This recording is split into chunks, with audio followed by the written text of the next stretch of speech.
Shalom Aleihim. Bapak Yahweh memberkati kita sekalian.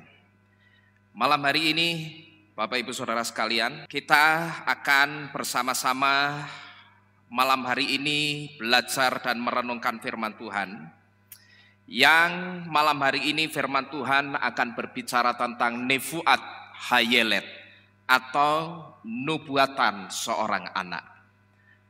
Mari kita bersama-sama membuka kitab suci kita di dalam kitab Matius pasal ke-24 ayat yang ke-6 sampai dengan yang ke-8 sebagai dasar firman Tuhan pada malam hari ini. Matius 24 ayat 6 sampai dengan yang ke-8 saya bacakan buat saudara, saudara simak dengan baik-baik. Di situ dikatakan, dan kamu akan segera mendengar peperangan dan berita-berita perang. Perhatikanlah, janganlah ketakutan, karena seharusnyalah semuanya itu terjadi, tetapi hal itu belumlah kesudahannya. Karena bangsa akan dibangkitkan melawan bangsa, dan kerajaan melawan kerajaan. Dan akan terjadi kelaparan dan wabah penyakit, dan gempa bumi di berbagai tempat.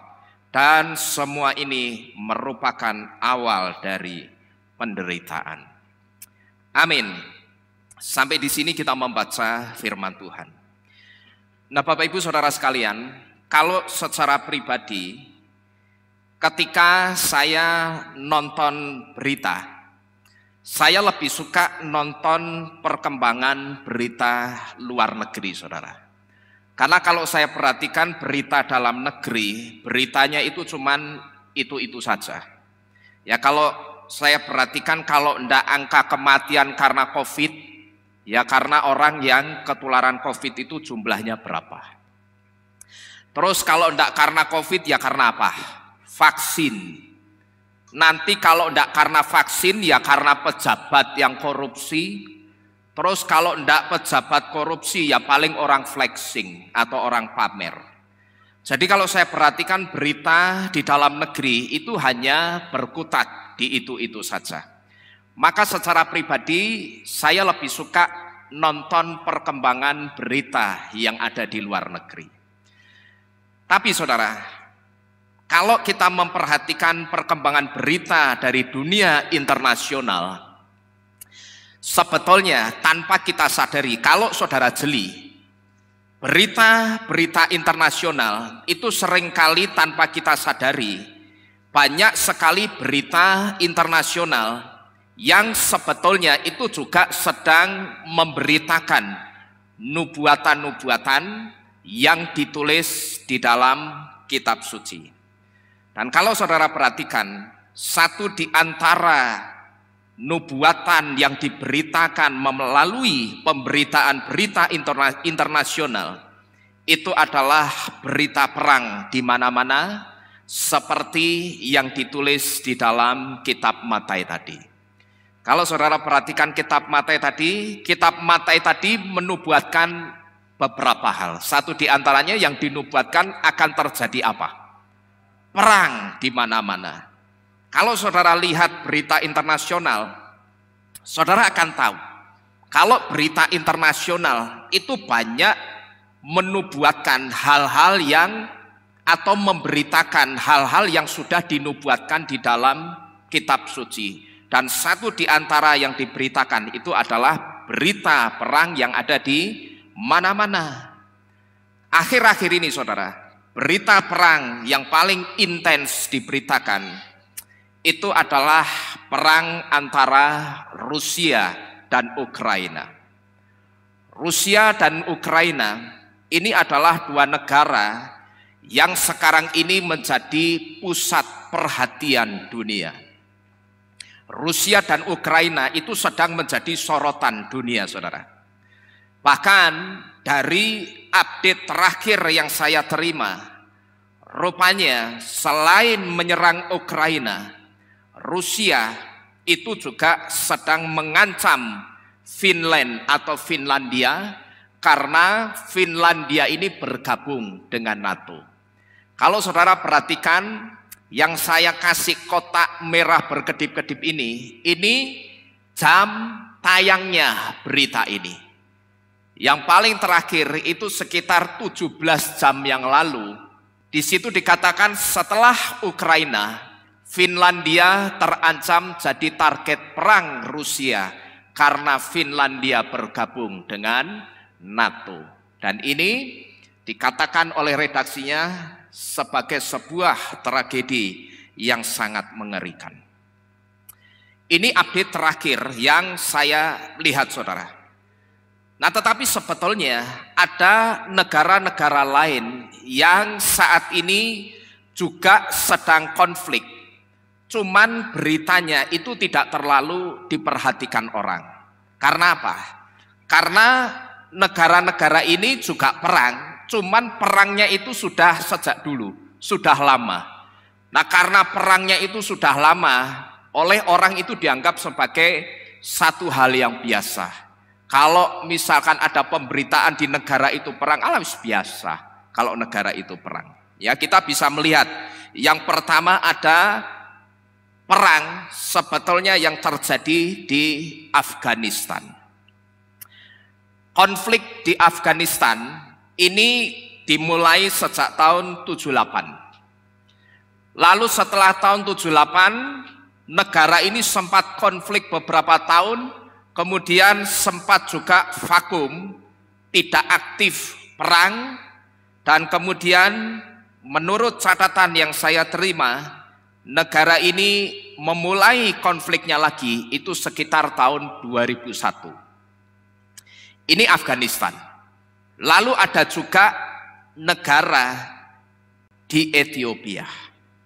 Di Ethiopia itu ada satu perang yang dikenal dengan perang Tigray. Perang Tigray ini juga perang saudara, sama seperti yang ada di Afghanistan. Lalu setelah Ethiopia dengan perang Tigraynya, kita juga bisa melihat di negara Myanmar. Di Myanmar itu juga lagi-lagi sama perangnya, yaitu perang saudara. Dan di Myanmar ini, saudara, ternyata perang saudaranya itu perang saudara yang paling panjang dalam sejarah. Karena perang saudaranya itu dimulai sejak tahun 1948 sampai dengan hari ini.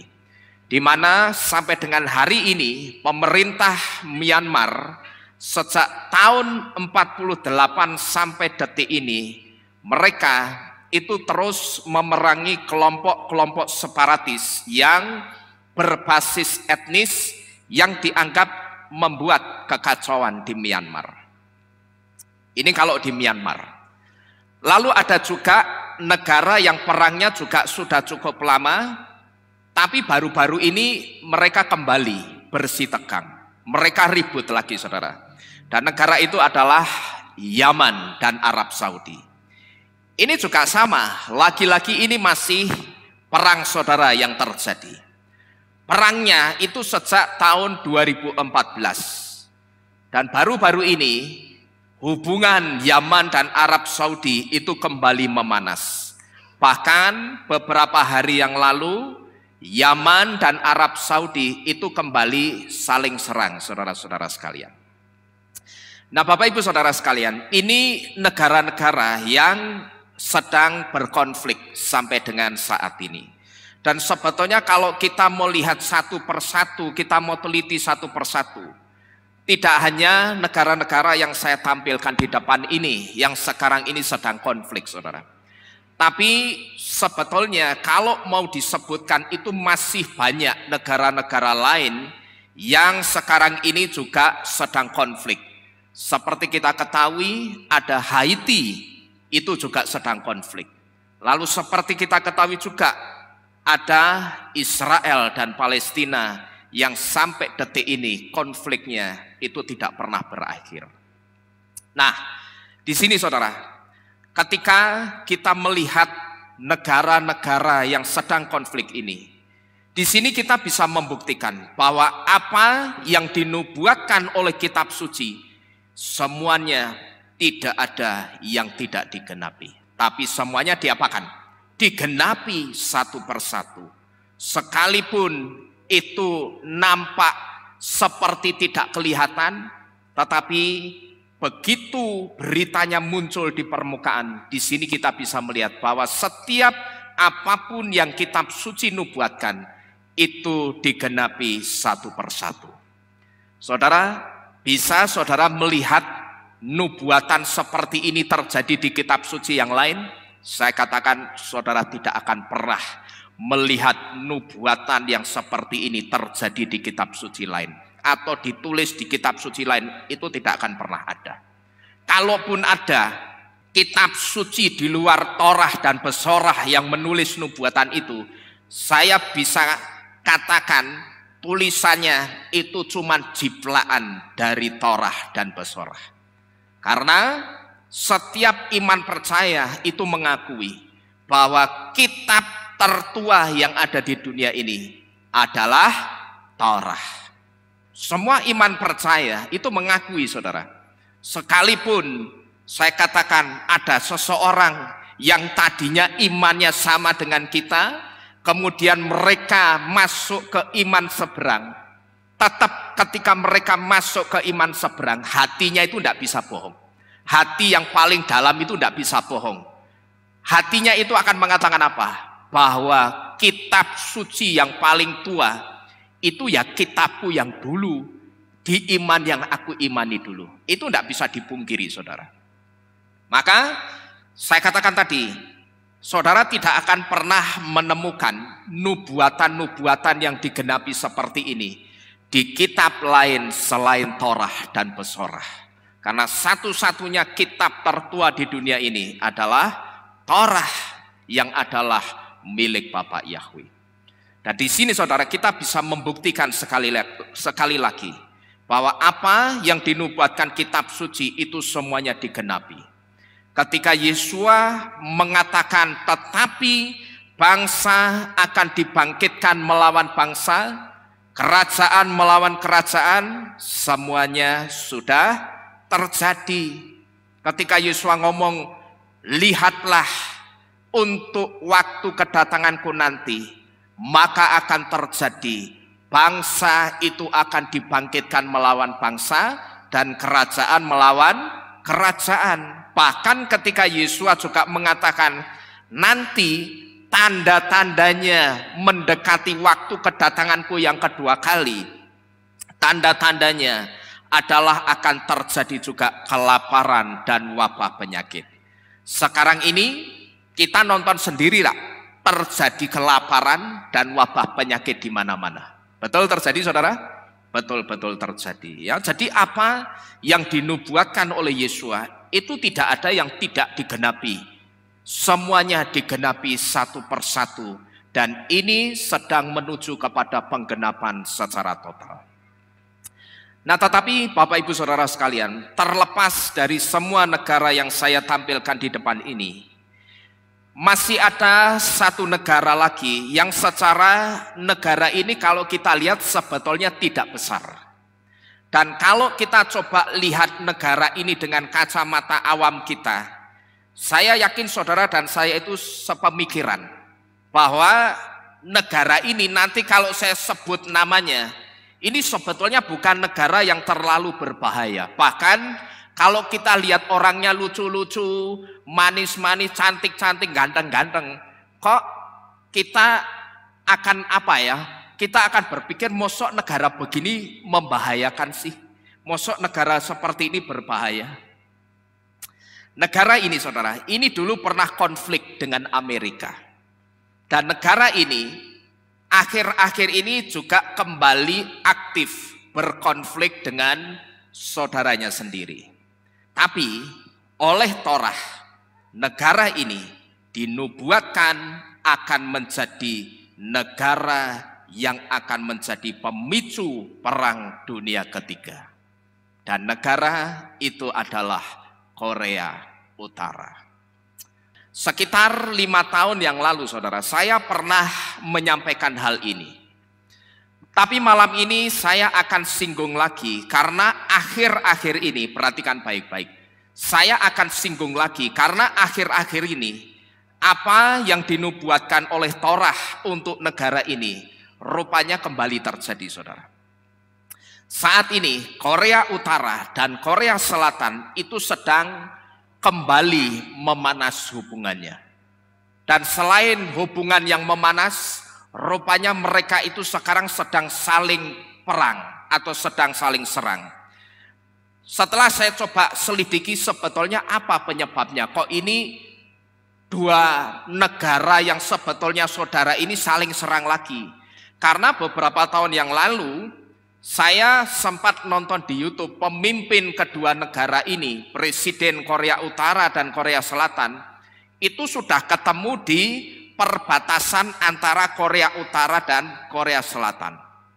Waktu itu presidennya Korea Utara ini ketemu, berjumpa dan bersalaman dengan Presiden Korea Selatan di batas kedua negara. Batasnya itu cuman selebar batu bata yang diplester. Tapi kalau saudara misalkan bawa bolpen saudara jatuh di Korea Utara begitu, lalu tangan saudara sembarangan ngambil, tentara Korea itu akan sigap, krek, senjatanya langsung disiapkan, ditodongkan ke arah saudara. Ya, jangan main-main, karena ini perbatasan dua negara. Demikian pula sebaliknya, kalau bolpennya orang Korea Utara itu jatuh di Korea Selatan, padahal jatuhnya batasnya cuma selebar apa tadi? Batu bata. Ya, kalau barangnya orang Korea Utara jatuh di situ, diambil begitu saja tanpa izin. Nah, orang kan mikir ngene tok ngambil begini. Tapi ternyata ngene tok ini sudah bikin tentara masing-masing negara ini ngokang senjatanya masing-masing, dan itu diarahkan kepada orang yang sembarangan masuk ke batas wilayah masing-masing. Jadi saya coba selidiki, ini kenapa kok baru beberapa tahun yang lalu kedua presiden dari dua negara ini sudah saling berjabat tangan. Setelah berjabat tangan, yang Presiden Korea Utara itu mempersilahkan, mari silakan masuk ke negara kami di Korea Utara, masuk, lalu di situ peluk-pelukan, cipika-cipiki. Lah kok sekarang ribut? Nah, ternyata saudara, ini dipicu karena Korea Utara itu terus meluncurkan rodalnya. Dan karena Korea Utara itu terus meluncurkan rodalnya, rupanya Korea Selatan itu bales juga dengan meluncurkan rodalnya. Sehingga sekarang ini hubungan kedua negara ini kembali memanas. Nah, Bapak Ibu Saudara sekalian, sekitar 1500 tahun yang lalu, seorang anak laki-laki yang bernama Nahman Katufa, yang adalah anak dari Rabi Yehudi yang bernama Rabi Pinehas. Anak ini berbicara tentang nubuatan-nubuatan, tentang peristiwa-peristiwa yang akan terjadi menjelang kedatangan Mesias untuk kedua kalinya. Dan apa yang dikatakan oleh Nahman Katufa 1500 tahun yang lalu, saat ini semuanya sedang terjadi. Ceritanya awalnya ada pasangan suami istri yang bernama Pinehas dan Rahel. Pinehas dan Rahel, secara khusus Rahel ini adalah seorang wanita yang mandul. Dan ketika mereka punya satu keinginan untuk punya seorang anak, mereka berdoa kepada Tuhan, minta anak. Dan rupanya selang beberapa tahun setelah mereka bergumul minta anak, Tuhan jawab. Bapak Yahweh itu kasih anak kepada Pinehas dan Rahel, yaitu seorang anak laki-laki, yang kemudian anak laki-laki itu dikasih nama Nahman Katufa. Nah, singkat cerita, keluarga ini sangat sukacita sekali dengan kehadiran Nahman Katufa. Sampai suatu hari Nahman Katufa itu sudah mulai belajar berbicara. Ketika dia belajar ngomong, papa, mama, dan kosakata lainnya, sampai suatu kali kosakatanya semakin banyak, dan Nahman Katufa itu menginjak sekitar usia 5 tahun.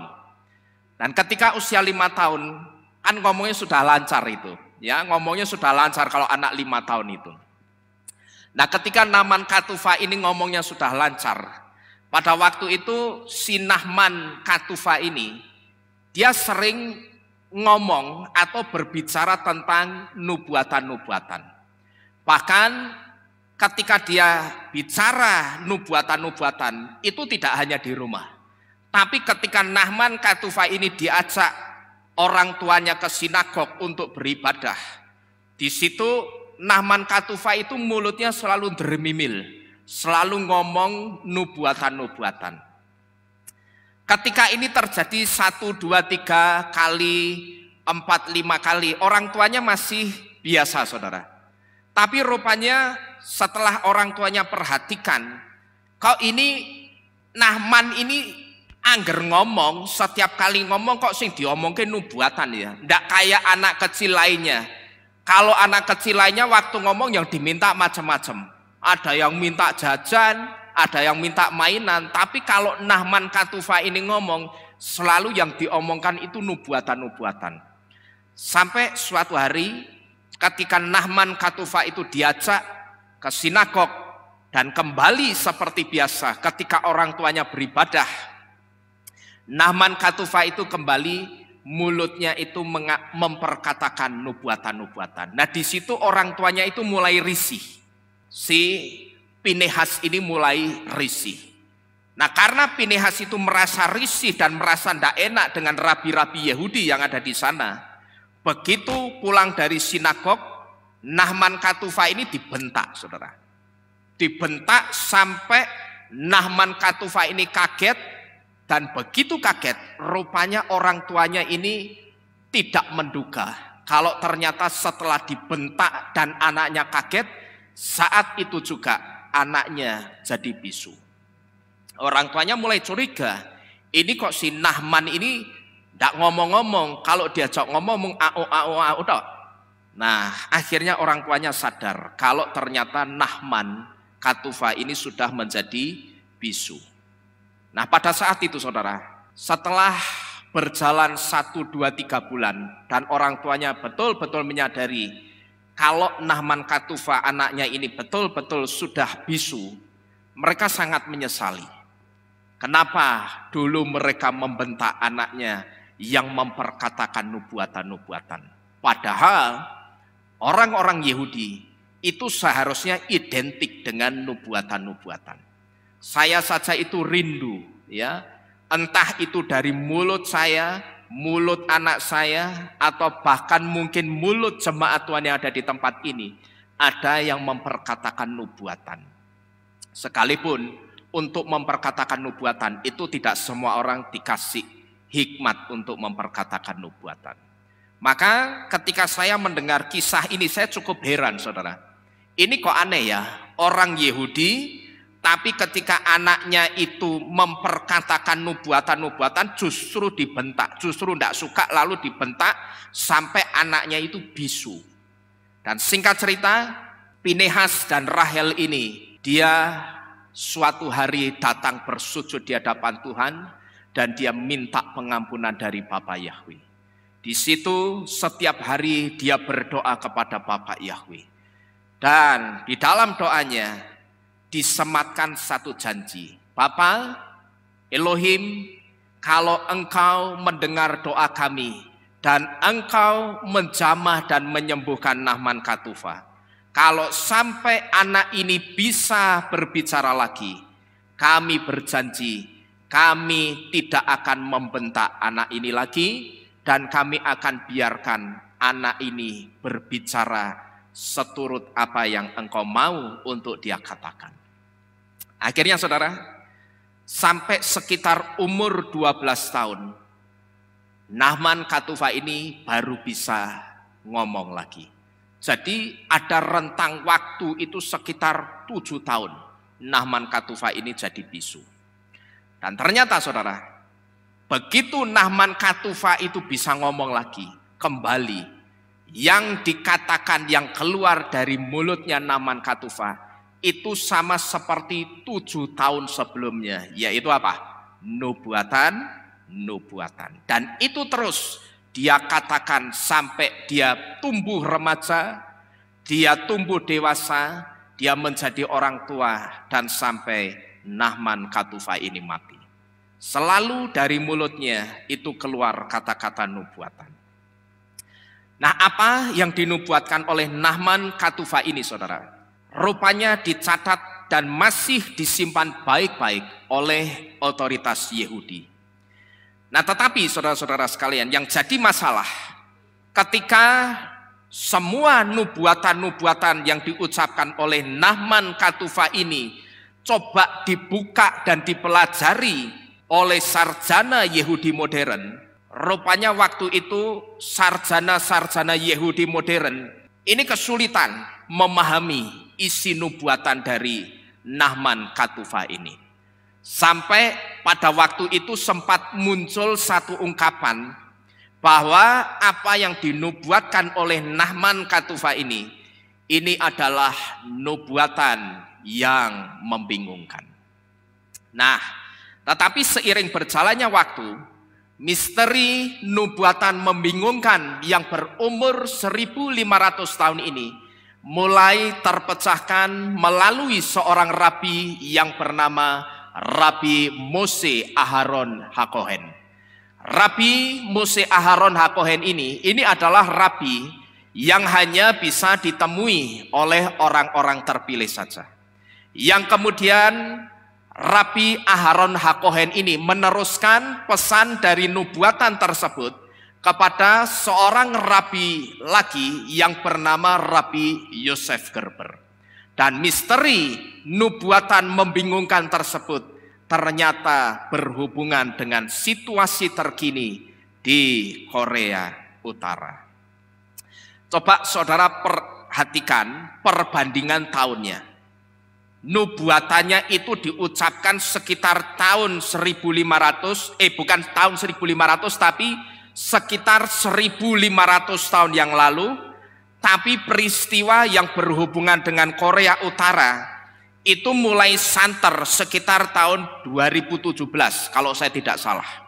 Coba saudara perhatikan perbandingan tahunnya, rentang waktunya mulai disebutkan nubuatan ini sekitar 1500 tahun yang lalu. Tapi peristiwa yang berhubungan dengan Korea Utara yang dinubuatkan dalam nubuatan ini baru terjadi sekitar tahun 2017 yang lalu, kira-kira sekitar 5 tahun yang lalu. Nah, di sini saudara, saya percaya pasti ada kekuatan Roh Kudus yang membuat Nahman Katufa ini berbicara nubuatan-nubuatan. Dan menurut Rabi Aharon, nubuatan tersebut menyatakan secara eksplisit bahwa konflik Korea Utara itu akan terus berkembang sampai menjadi perang final atau perang Gog dan Magog yang akan mendatangkan Geulah atau pembebasan.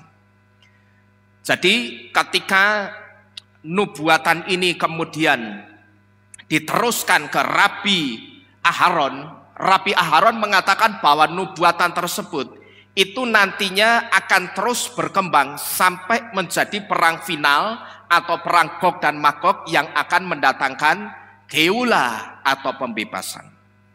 Nah, lalu bagaimana dengan Torah?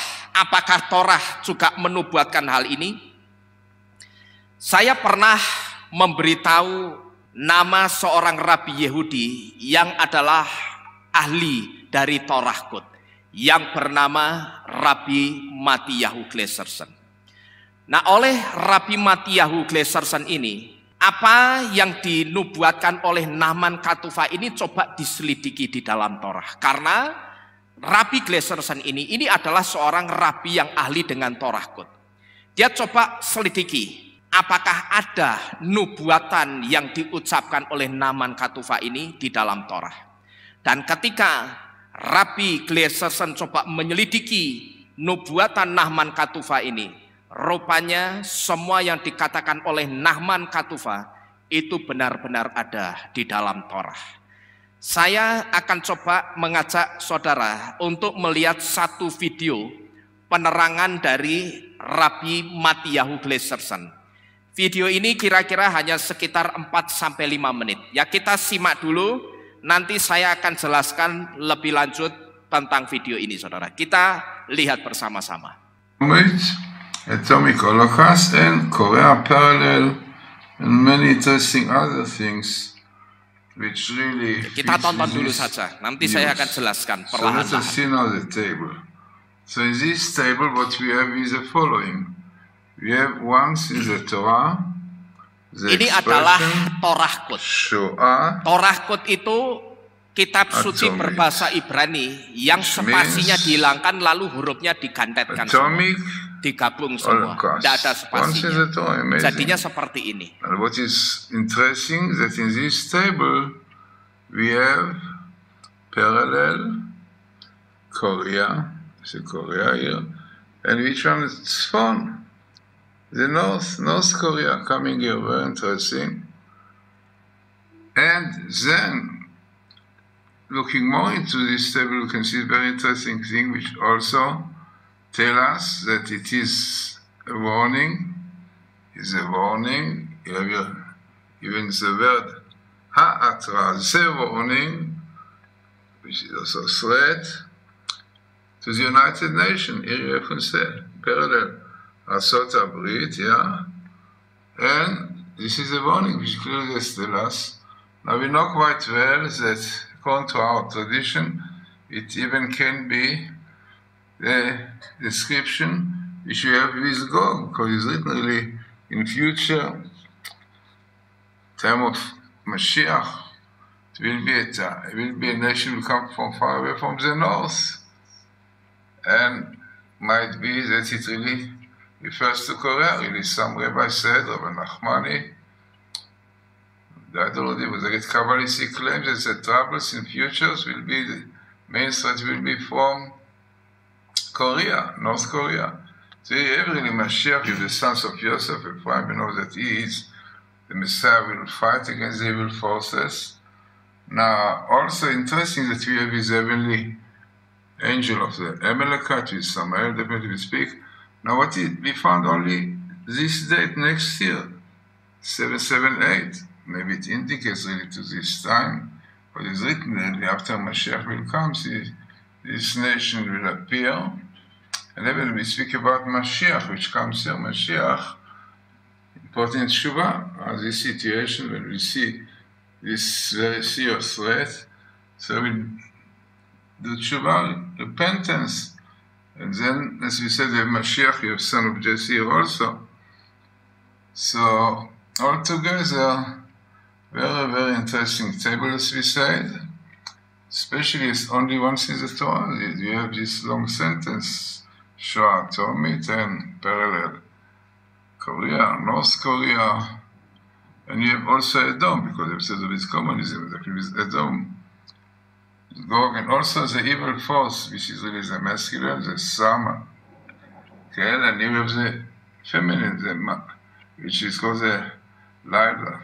Yeah, so, really, so in fact, amazingly, you have here clearly indications that in the time of Mashiach will be a great threat of this North Korea, which really now already threatened the United Nations, which comes here, we said also parallel, and as I said, Ha'atra, this is the warning. So important and interesting table, definitely, which is supposed to bring us to repentance, to keep the Torah, the commandments of the Torah, because the Torah was a blueprint of creation, everything is in it, and what we see, Torah codes are really things which are really planned before, especially things which are going to come before Mashiach time. Ya, saya tahu saudara pasti kurang jelas dengan penerangan Rabbi Mattiyahu Gleiser saat ini, tapi saya harus menunjukkan kepada saudara dulu, karena supaya jangan sampai nanti saya dianggap saya bicara tidak ada dasarnya, saudara. Ya, jadi ini adalah hasil dari penyelidikan Rabbi Gleiserson soal nubuatan yang pernah dikatakan oleh Nahman Katufah. Saudara perhatikan ini nanti baik-baik. Karena waktu-waktu ini, tahun 2022 ini, apa yang dinubuatkan oleh Nahman Katufah itu kembali digenapi, saudara. Setelah 5 tahun yang lalu saya pernah menyampaikan nubuatan ini, dan nubuatan ini 5 tahun yang lalu juga digenapi, tapi 5 tahun dari tahun 2017 yang lalu, yaitu hari ini, nubuatan itu kembali digenapi. Dan saudara nanti harus renungkan ini baik-baik, karena ini sudah mendekati waktu kedatangan Tuhan kita Yeshua HaMashiach. Ya, jadi ini adalah hasil dari penyelidikan Rabbi Mattiyahu Gleserson soal nubuatan yang diucapkan oleh Nahman Katufah. Nah, mungkin ketika kita melihat video ini tadi, kita tidak jelas dengan penerangannya. Saya saja juga tidak jelas, saudara, ketika mendengarkan Rabi ini menerangkan. Tapi saya coba perhatikan baik-baik. Saya coba perhatikan baik-baik, karena apa? Karena saya harus menerangkan lagi untuk saudara. Ya, kita pasti mungkin kebanyakan dari kita tidak jelas dengan penerangannya, karena mungkin kita kurang ngerti bahasa Inggris, atau karena mungkin Rabbi Gleserson ini kurang jelas menerangkannya. Nah, di sini saudara, saya akan coba ambil poin-poin pentingnya, dan saya akan coba menjelaskan per caption supaya saudara jelas dengan nubuatan ini. Kalau kita perhatikan tadi, dalam penerangan bagian ini, Rabbi Gleserson menemukan kata Savon Korea yang artinya North Korea atau Korea Utara. Ini dibaca Savon, ini Sadi, P, Waw, Nun akhir ini dibaca Savon, dan ini dibaca Korea, Kof, Waw, Res, Yod, Alef, dan He. Ini dibaca Korea yang artinya Korea. Jadi Savon Korea, Savon itu artinya utara. Jadi kalau Savon Korea itu artinya Korea Utara. Lalu setelah Savon Korea, Rabbi Gleserson juga menemukan ada kata Arsot Haberit yang artinya sebetulnya adalah Amerika Serikat, yaitu Amerika Serikat dalam istilah bahasa Ibrani. Nah, sebetulnya kata Arsot Haberit itu juga disebutkan dalam penerangan ini. Tapi ketika saya coba perhatikan, saya tidak terlalu jelas di mana letak huruf Ibrani yang menyusun kata Arsot Haberit tadi. Kemudian setelah Arsot Haberit, Rabbi Gleserson juga menemukan di dalam Torah itu ada kata Shoah Atomit atau Atomit Holocaust, yang berarti pembantaian dengan atom atau bom atom, yang juga ada di dalam Torah pun. Ini kata Shoah Atomit itu dimulai dari bawah. Ini Sin, Waw, Alef, He, lalu dibaca Shoah, lalu Atomit ini nih. Alef, Tet, Waw, Mem, Yod, dan Tau. Ini dibaca Atomit. Kalau dirangkai ini jadi Shoah Atomit. Shoah Atomit itu pembantaian dengan bom atom. Dan ini saudara, rupanya juga ditulis di dalam kitab Torah.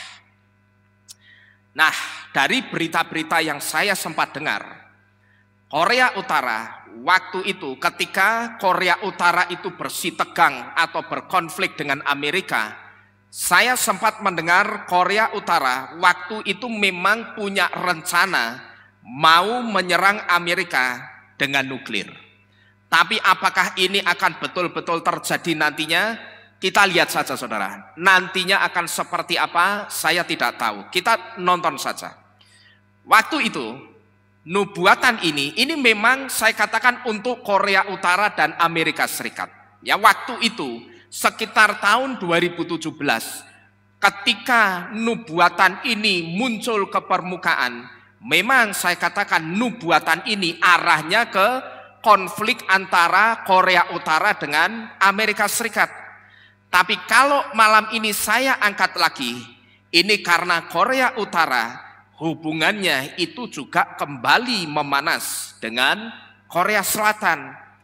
Artinya apa? Artinya ketika dulu Torah menubuatkan tentang negara kecil yang dinubuatkan akan menjadi pemicu dari Perang Dunia Ketiga, yaitu Korea Utara, nubuatannya itu tidak berhenti sampai di situ atau tidak berhenti sampai di tahun 2017, tapi berlanjut sampai dengan tahun ini, tahun 2022 yang sedang kita hidupi bersama-sama. Maka tadi di depan saya katakan apa? Saudara perhatikan baik-baik dan saudara buatlah satu peringatan untuk diri saudara sendiri. Karena apa? Nubuatan demi nubuatan itu satu persatu digenapi. Nubuatan ini memang pada waktu itu sekitar tahun 2017 begitu muncul ke permukaan, itu memang arahnya ke Korea Utara dan Amerika. Tapi ternyata 2022 ini nubuatan itu kembali muncul, tapi dengan topik yang berbeda. Tidak lagi hanya untuk Korea Utara dan Amerika, tetapi sekarang berbicara tentang Korea Utara dan saudaranya, yaitu Korea Selatan. Ini artinya nubuatannya itu tidak berhenti sampai tahun 2017. Ini loh hebatnya nubuatannya Bapak Yahweh. Ketika Yahweh itu menubuatkan sesuatu, nubuatannya itu terus berkesinambungan.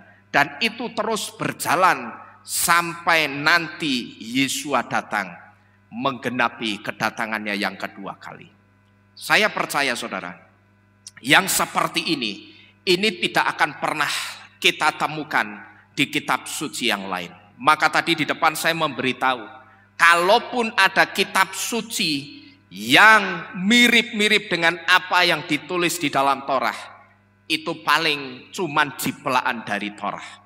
Karena semua orang dari semua iman percaya itu mengakui bahwa satu-satunya kitab yang tertua di dunia ini itu cuman Torah. Nah ini membuktikan apa? Semua nubuatan Bapak Yahweh yang ditulis di dalam Torah itu saya katakan bukan pepesan kosong yang tidak ada wujudnya. Tapi sekarang kita bisa melihat wujudnya satu persatu. Dan nanti saudara, kita akan tahu juga kaitan antara Korea Utara dan Korea Selatan dalam nubuatan ini.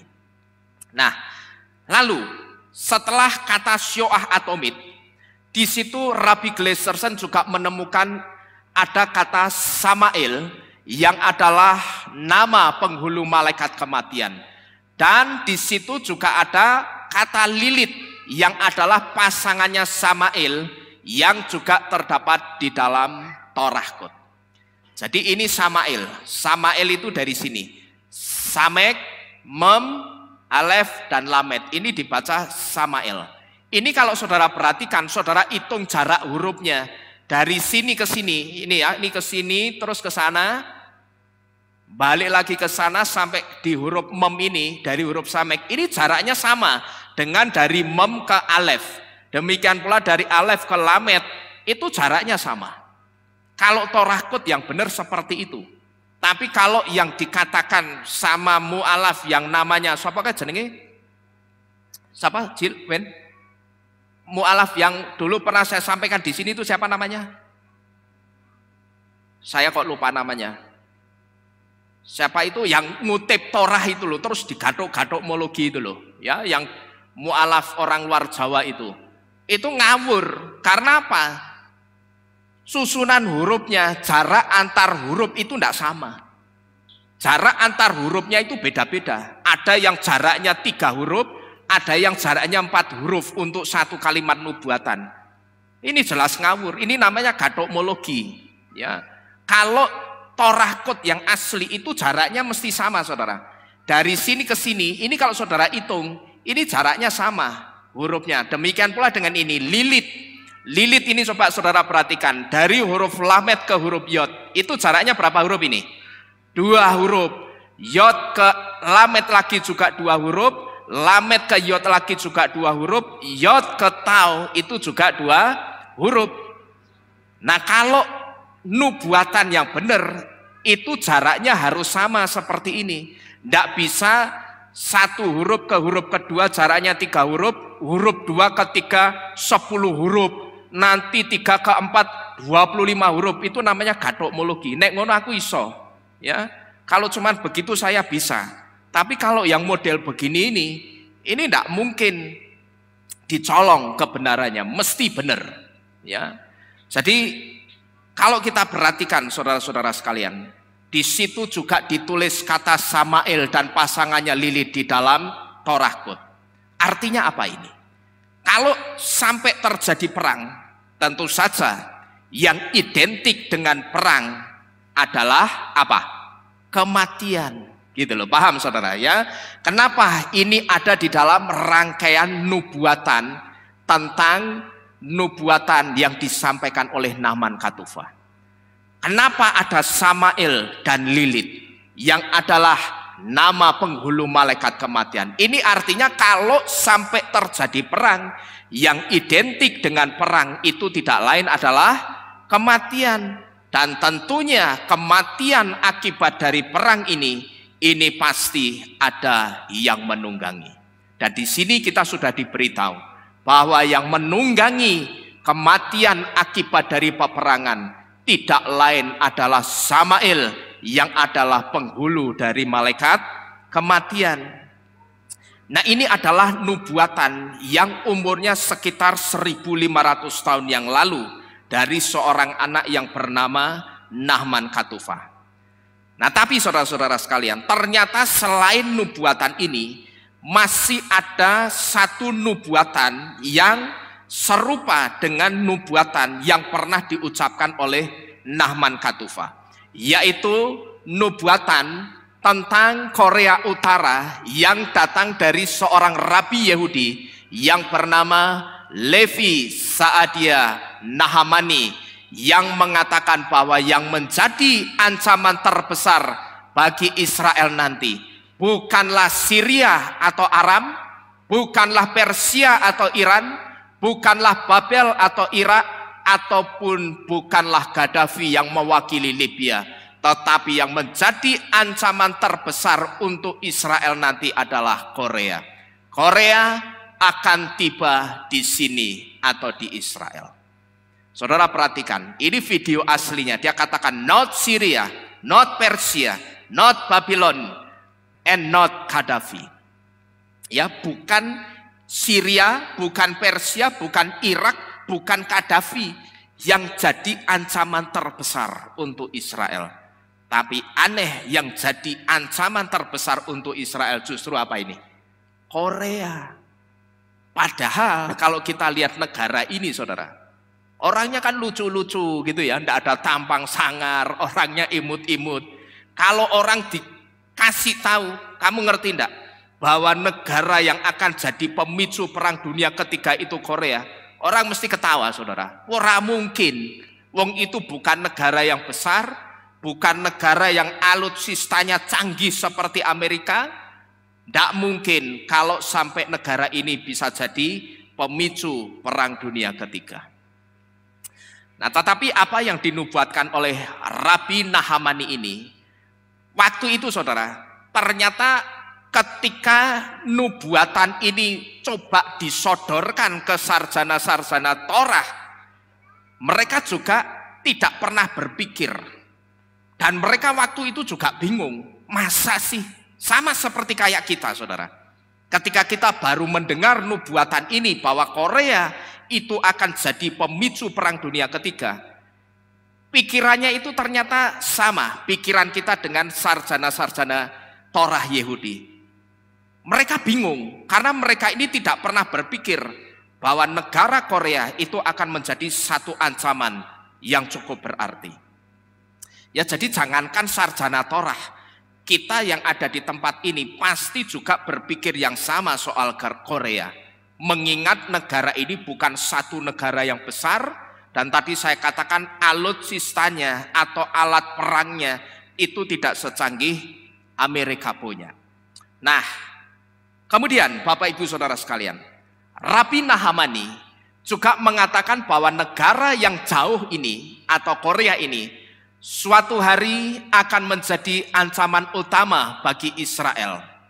Sheol akan datang ke Israel. Sheol adalah bahasa Ibrani untuk neraka. Kata Sheol punya kemiripan pengejaan kata dengan kata Seoul yang adalah ibu kota Korea Selatan. Nah, lalu mungkin kita berpikir hubungannya apa dengan Korea Selatan? Kenapa Korea Selatan ini dibawa-bawa? Bukankah yang dinubuatkan jadi ancaman bagi Israel itu Korea Utara? Saya katakan betul, saudara. Yang dinubuatkan jadi ancaman untuk Israel itu bukan Korea Selatan, tapi Korea Utara. Tapi Dov Barleb yang adalah seorang penulis akhir zaman, dia menjelaskan bahwa akan ada kemungkinan penyatuan antara Korea Utara dan Korea Selatan. Bagaimana ini bisa terjadi? Apa yang diisyaratkan oleh Rabbi Nahamani tentang Korea Utara akan menaklukkan Korea Selatan. Sekarang ini saudara, kalau kita perhatikan riak-riaknya itu sudah kelihatan, ya. Bagaimana mungkin ini bisa terjadi? Mungkin saja. Rabbi Nahamani mengisyaratkan bahwa kemungkinan perang nuklir akan dimulai antara Korea Utara dan Korea Selatan itu bisa saja terjadi. Di mana saat itu ketika terjadi perang nuklir nanti, Korea Utara itu akan menyerang Seoul yang adalah ibu kota Korea Selatan, dan kemudian Korea Utara akan menaklukkan Korea Selatan, dan itu kemudian akan menjadi satu negara. Perhatikan ini baik-baik. Bukan lagi jadi Korea Utara dan Korea Selatan yang berdiri sendiri-sendiri, tapi jadi berapa? Satu negara. Seoul di bawah pemerintahan Korea Utara, yang kemudian ketika mereka sudah menjadi satu negara, inilah yang dimaksud akan mengancam Israel. Dan perlu saudara ketahui, apa yang sudah diisyaratkan oleh Rabbi Nahamani tentang Korea Utara akan menaklukkan Korea Selatan, sekarang ini riak-riaknya itu sudah kelihatan. Maka tadi di depan saya minta saudara perhatikan ini baik-baik. Karena nubuatan yang muncul ke permukaan sekitar tahun 2017, yang waktu itu arahnya ke Korea Utara dan Amerika Serikat, sekarang di tahun 2022, bahkan baru beberapa hari yang lalu, penggenapan nubuatan ini kembali terjadi di tahun 2022 ini. Maka tadi saya katakan apa? Riak-riak penggenapan nubuatannya itu sudah mulai kelihatan. Maksudnya apa? Perhatikan ini baik-baik.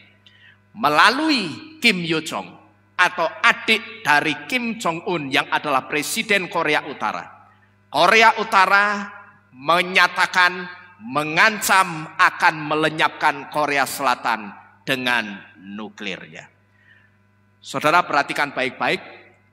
Berita ini paling lama baru diupload sekitar 3 hari yang lalu. Ya, ini saudara perhatikan, 3 days ago. Ini 2 days ago. Ini 2 hari yang lalu, ini 3 hari yang lalu. Dan ini juga 3 hari yang lalu. Di situ kalau saudara buka YouTube, ada video-video ini saudara. Ini saya capture dari YouTube. Di sini ada tanggapi pernyataan Korea Selatan, Korea Utara ancam akan menghancurkan Seoul. Lalu yang video ini dikatakan marah adik Kim Jong Un sebut nuklir Korea Utara bisa melenyapkan Korea Selatan. Lalu yang di sini dikatakan memanas, Korsel versus Korut beri sinyal bakal perang rudal. Ya, saudara perhatikan lingkaran merah yang kedip-kedip itu. Itu baru terjadi sekitar 2-3 hari yang lalu ketika saya mempersiapkan firman ini saudara. Nah, kalau ini betul-betul terjadi, apa yang diisyaratkan oleh Rabbi Nahamani berarti tidak ada satupun nubuatan yang meleset. Soal kapan terjadinya, kita tunggu saja tanggal mainnya. Tapi yang pasti, yang harus jadi perhatian kita sekarang saudara, perhatikan ini baik-baik. Sekarang tahun 2022, nubuatan ini yang secara khusus mengarah ke Korea Utara, itu umurnya sudah sekitar 1.500 tahun lebih. Tapi muncul di tahun sekitar 2017. Dan pada waktu itu saya sudah pernah menyampaikan soal nubuatan ini. Tapi ketika malam ini saya angkat lagi, ternyata nubuatan itu kembali masuk dalam penggenapan yang berikutnya. Ini artinya setiap yang dinubuatkan Bapak Yahweh di dalam Torah itu tidak hanya berhenti sampai di situ, tapi akan terus digenapi sampai Yesua datang yang kedua kali. Ya, saudara perhatikan ini baik-baik. Kalau saudara sudah perhatikan ini baik-baik, saudara sekarang coba lihat diri saudara masing-masing. Kira-kira kalau Yesua itu datang sebentar lagi, saya mau tanya, sudah seperti apa persiapanmu? Ingat, tadi di dalam kitab Matius Yesua mengatakan apa? Ketika ada murid Yesua yang bertanya, "Guru, seperti apakah tanda-tanda kedatanganmu?" Satu di antaranya tanda-tandanya akan terjadi apa tadi? Perang di mana-mana. Dan kalau kita perhatikan, nubuatan demi nubuatan peperangan itu terus digenapi satu persatu. Di sini kita harus hati-hati, saudara. Kalau sampai sekarang ini pola kehidupan kerohanian kita itu masih seenaknya, saudara hati-hati. Ya, saya memang bukan Tuhan yang menentukan apakah saudara selamat atau tidak. Tapi kalau kualitas kehidupan kerohanian kita itu sekarang kita nilai bukan semakin naik tapi justru semakin merosot, saudara bisa lihat apa yang sudah kita kerjakan selama ini untuk Tuhan. Apakah pengiringan kita atau pelayanan kita sama Tuhan itu semakin naik atau justru semakin merosot? Saudara perhatikan baik-baik diri saudara masing-masing, ya.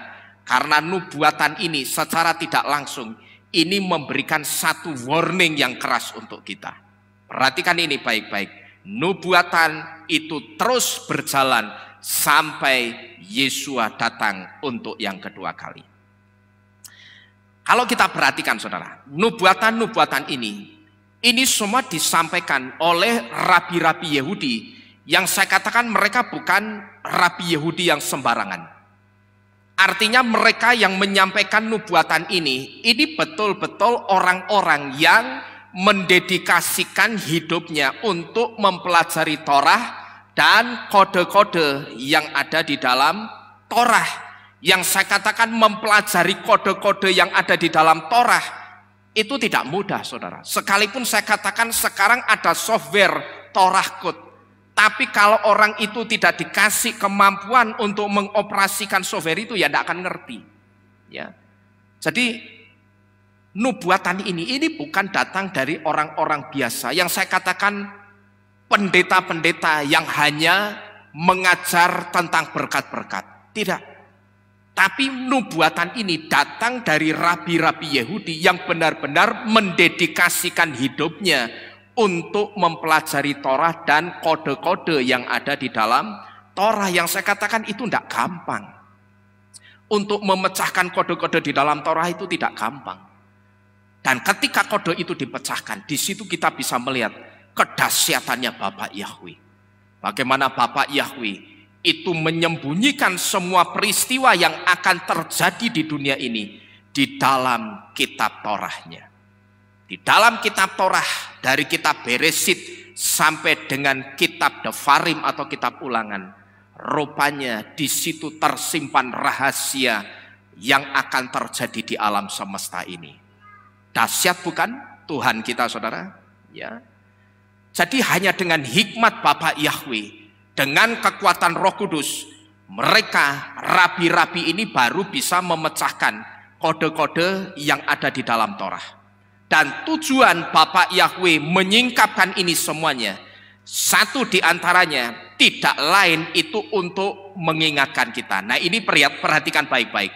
Ketika kode-kode itu yang disembunyikan kemudian dipecahkan satu persatu, dan itu kemudian disingkapkan dan diberitahukan kepada kita, tujuan Bapak Yahweh itu tidak lain, satu di antaranya untuk mengingatkan kepada kita. Dan satu yang ingin Tuhan ingatkan adalah bahwa kesudahan segala sesuatunya itu sudah sangat dekat. Jadi pertanyaannya sekarang saudara, bisakah juga ancaman perang ini suatu saat akan sampai ke Indonesia? Saya katakan tidak menutup kemungkinan. Semua bisa saja terjadi. Sekarang coba saudara renungkan. Orang-orang yang ada di Ukraina, yang setiap hari sekarang hidupnya itu tidak jauh-jauh dengan kehancuran. Bahkan mungkin ada di antara mereka yang ketika mereka bangun tidur melek moto, lihat atas, yang dilihat itu bukan lagi atap rumah mereka, tapi yang dilihat sekarang adalah langit yang menjadi atap rumah mereka. Kira-kira kalau itu terjadi di Indonesia dan itu terjadi juga di Semarang, kira-kira seperti apa? Saudara bisa bayangkan enggak kira-kira? Nyaman enggak kira-kira hidup dalam suasana perang seperti di Ukraina? Enggak nyaman, saudara. Sekarang pertanyaannya yang harus kita tanyakan kepada diri kita sendiri. Bagaimana dengan kita? Apa yang harus kita lakukan sekarang? Untuk ini saya mengutip apa yang dikatakan oleh Rabbi Yosef Burger tadi.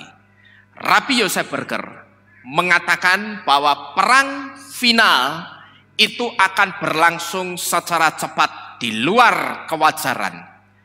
Beberapa hal hanya terjadi dalam hitungan menit. Perhatikan ini baik-baik. Bahkan hal-hal yang tidak terduga di dalam peperangan itu bisa terjadi hanya dalam hitungan apa ini? Menit. Dan ini ketika terjadi dalam hitungan menit, ini otomatis akan ada di luar kendali manusia biasa. Artinya manusia biasa seperti kita itu tidak mungkin bisa menanggulangi, saudara. Tapi Rabbi Yosef Burger juga memberitahu bahwa satu hal yang dapat dilakukan orang-orang untuk memegang kendali atas waktu, perhatikan ini juga, dan untuk menolong diri mereka sendiri dalam situasi perang nantinya adalah dengan menjadi kuat dalam menjalankan hari Sabat. Rabbi Yosef Burger bisa mengatakan seperti ini karena apa? Satu di antaranya, dia hidup di daerah konflik. Ketika dia hidup di Israel, bukankah itu artinya dia juga sedang hidup di daerah konflik? Maka dia bisa mengatakan ini. Dengan kata lain, dia punya satu pengalaman spiritual. Bahwa ketika aku itu hidup di satu daerah konflik, daerah perang, aku bisa bertahan. Satu di antaranya karena kekuatan tangan Elohim Yahweh. Dan yang kedua, itu karena aku menjadi kuat di dalam menjalankan apa ini? Ibadah Sabat. Kembali saudara, di sini kita diingatkan untuk menguduskan dan beribadah pada hari Sabat. Dan apa yang dikatakan oleh Rabbi Burger ini sebelumnya, kalau saudara perhatikan di dalam kitab suci, itu juga sudah dikatakan oleh Bapak Yahweh sendiri. Melalui siapa? Saudara ingat? Melalui Nabi siapa?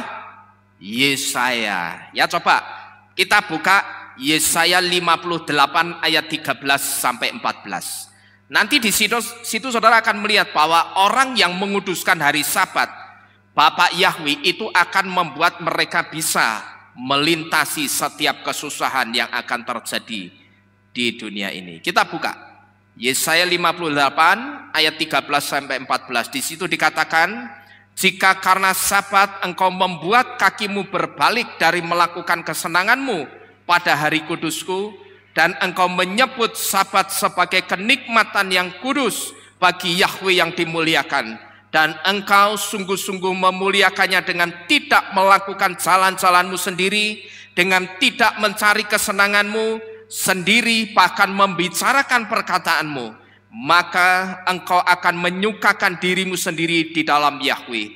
Dan aku Yahweh akan membuatmu melintas di atas tempat-tempat tinggi di bumi dan membuatmu makan dari milik pusaka Yakub leluhurmu, sebab mulut Yahweh Elohim telah berfirman.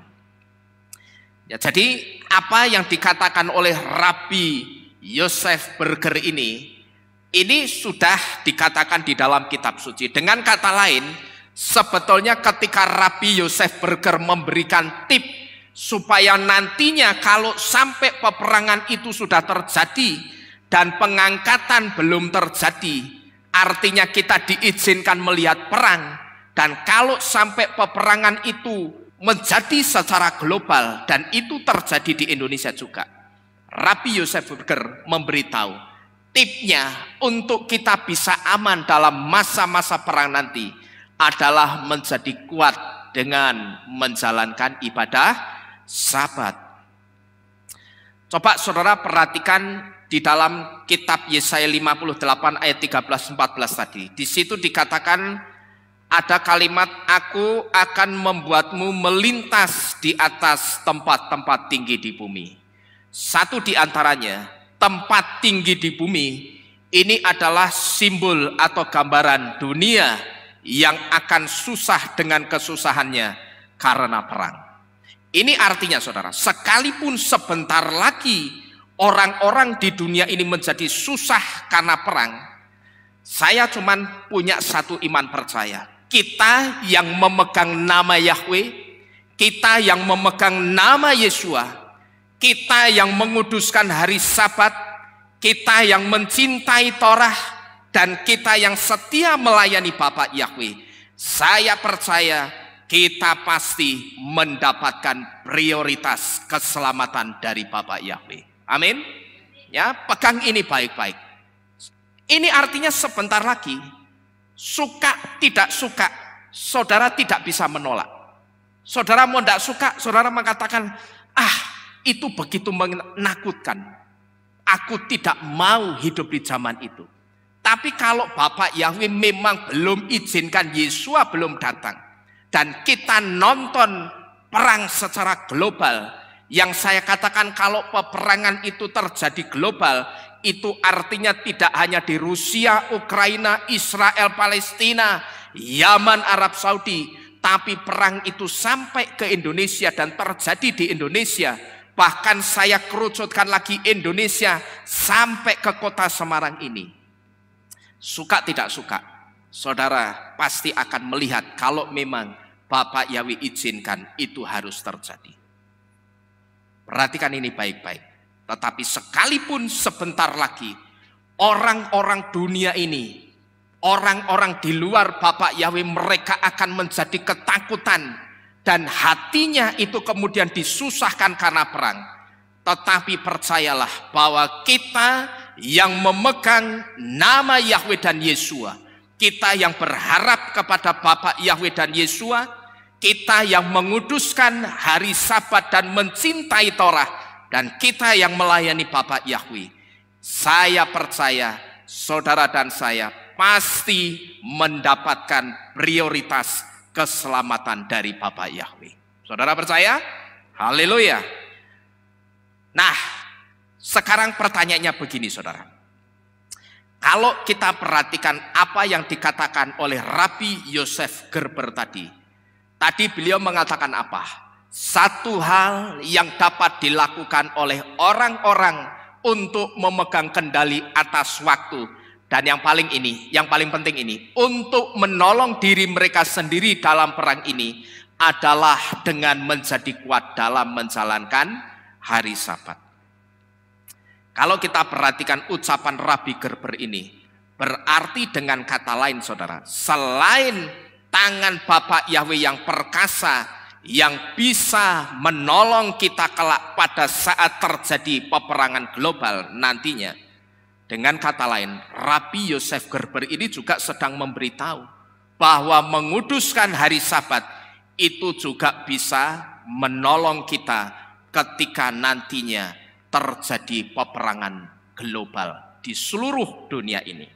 Cuman pertanyaannya begini, kenapa dengan kita menguduskan hari Sabat ini akan menolong kita dari kesusahan dunia yang sebentar lagi akan terjadi karena peperangan global. Bagi kita yang melihat hari Sabat itu hanya sebagai hari biasa, mungkin ada di antara kita yang berpikir, memang kenapa kok sampai Bapak Yahweh melalui mulutnya Yesaya itu juga ngomong, untuk kamu yang menguduskan hari Sabat kudusku, aku akan membuatmu melintasi kesusahan dunia ini. Kalau kita melihat hari Sabat itu hanya sebagai hari biasa, oh ini sudah Kamis, besok itu Jumat, berarti aku harus datang ke Kehilat untuk ibadah Sabat. Saya katakan kalau pola pikir saudara selama ini seperti itu, berarti tidak lain saudara itu hanya melihat hari Sabat itu hanya sebagai hari ibadah biasa. Tapi kalau saudara coba renungkan baik-baik, dan saudara coba lihat kitab Yesaya 58 ayat 13-14.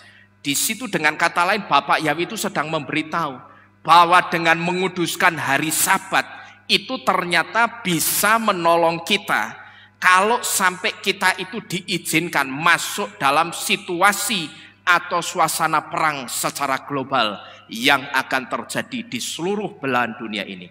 Artinya tidak ada satu belahan dunia manapun yang tidak ada perang. Tapi kita mau pergi ke Singapura, kita pergi ke Australia, kita pergi ke Malaysia, kita pergi ke Amerika.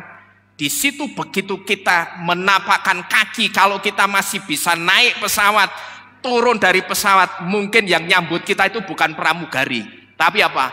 Bom jeleger. Ya, begitu kita turun pesawat, kalau sekarang kan masih pramugari yang manis-manis, thank you kan begitu.